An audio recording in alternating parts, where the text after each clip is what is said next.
இன்னைக்கு ஒரு அழகான ஒரு காரியத்தை குறித்து நாம் பார்ப்போம். விசுவாசம். இன்னைக்கு அந்த விசுவாசம் உங்களுக்குள்ள இருக்கா அப்படின்னு சொல்லி முதலாவது நம்ம ஆராய்ந்து பார்ப்போம்.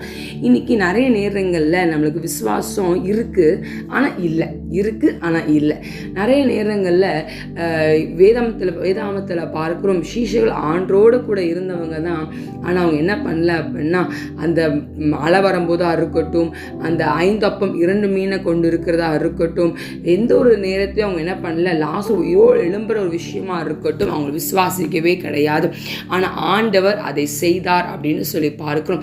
இன்னைக்கு நீங்களும் நானும் நிறைய காரியங்களை நம் வேதாமத்தில் பார்க்கிறோம். ஆதியாமத்திலிருந்து வெளிப்படுத்தல் வரைக்கும் விசுவாசத்தை குறித்தும் அநேக காரியங்களை நம்மளை பூஸ்ட் பண்ணுவதை நாம் பார்க்கிறோம்ல.